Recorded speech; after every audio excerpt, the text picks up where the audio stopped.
Ito guys, muli po nating panoorin itong si Miss Alisa Quijano. Maraming beses na po, ko na po nagawa ng reaction video itong si Miss Alisa Quijano at talagang napakagaling kumanta ng dalagang ito. So panoorin po natin itong kanyang kanta habang nasa isang department store sa mall. Listen. Sound from deep within, it's only beginning to find release. Oh, the time has come for my dreams to be heard.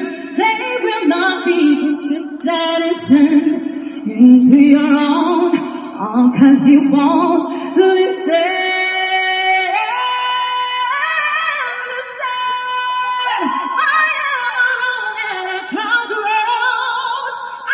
Fans.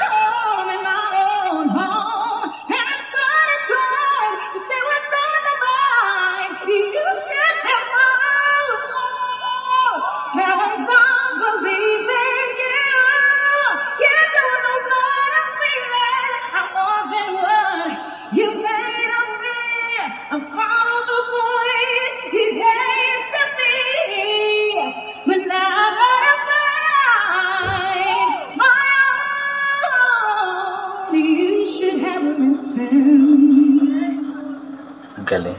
There is someone here inside, someone I thought had died so long ago. Oh, screaming out, and my dreams will be heard. They will not be pushed aside or turned into your own, all 'cause you won't listen.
Grabe.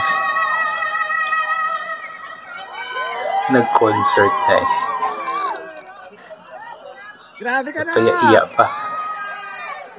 Ayun mga friends niya. Grabe si Miss Alisa Quijano. Grabe yung boses, napakataas. Para nga po siyang nag-concert na sa mall. So yung yung tawag niyan, yung nakita niyo po yung mga tao doon, yung iba doon is mga friends po niya, mga singers po. Doon si Daryl Ong at iba pang mga singers, kasi yung circle of friends ni Miss Alisa Quijano is halos or lahat talaga mga singers. So lahat sila is magagaling na singers, I mean. So yung mga friends niya sila Rachel Gabresa, yung TNT Race Backer, yun si Daryl O nga po, isa sa pinakasikat isa sa sikat na singer sa Pilipinas ngayon, tapos iba pang mga singers. So yun, napakagaling po ni Miss Alisa Quijano. Talagang napaka-powerful ng boses, napakataas ng kanyang boses. At yun, kahit sino ba naman, kapag may marinig ka siguro na kumakanta ng ganoon kagaling sa isang department store or sa mall, ay talagang mapapatigil ka at mapapanood at makikinig ka na lang talaga sa kanyang pagkanta, kasi entertaining na entertaining, talagang performer. So, good job sa iyo, Miss Alisa Quijano. So, sana po i-support po natin ang kanyang Facebook page, Alisa Quijano po sa Facebook. Nang sa ganun is maging updated po kayo or tayo sa mga videos na ina-upload niya, sa mga bagong cover songs na ina-upload niya. Kasi, every now and then is nagpo-post din talaga siya ng mga cover songs niya. At napakarami po niyang mga cover songs sa kanyang Facebook page. At alam ko na kung mapanood nyo lahat yun is talagang hahangaan nyo itong si Miss Alisa Quijano kasi talagang napakagaling niya. Talagang sobrang galing niya.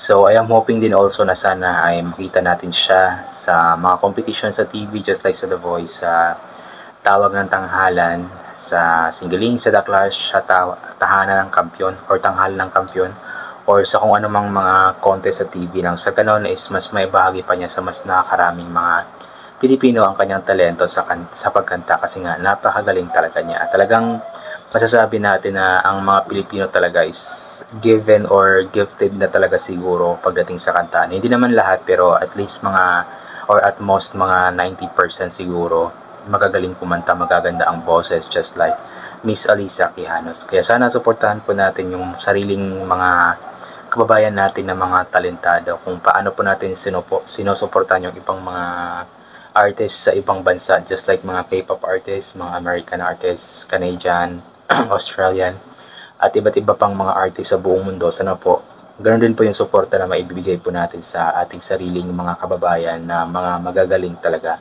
na pang world class talaga ang talento just like Miss Alisa Quijano na talagang pang world class at talagang parang nag-concert na sa department store sa isang mall. At yun, sa mga malls kasi merong mga nagbebenta ng mga Bluetooth speaker, mga microphone. So yun po yung may mga sample po doon na pwedeng kumanta ang mga tao. Even kahit artist ka man or hindi ka artist, basta gusto mong kumanta, pwede kang kumanta doon. At marami pong mga nadidiscover doon ng mga singers. And so yun, I think hanggang dito na lamang po itong gagawin ko na reaction video. So thank you so much po sa lahat ng mga palaging bumabalik sa aking YouTube channel.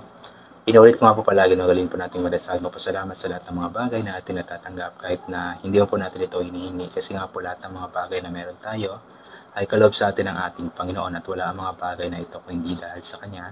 And always bring payong, kapote, sombrero or anything na pwede maging proteksyon sa katawan kapag lalabas po tayo. Nasa ganun kapag mainit ay hindi po tayo mainitan or kapag biglang umulan ay hindi po tayo mababasa ng ulan. And always take vitamin C para ma-boost ang ating immune system. At hindi po tayo matatamaan agad-agad ng kung ano namang mga sakit-sakit, especially sa panahon ngayon na paiba-iba nga po. Yung napakainit tapos bigla-bigla na lamang pong umuulan. So once again, ulit ko hanggang dito na lamang po muna ito. God bless and bye for now po.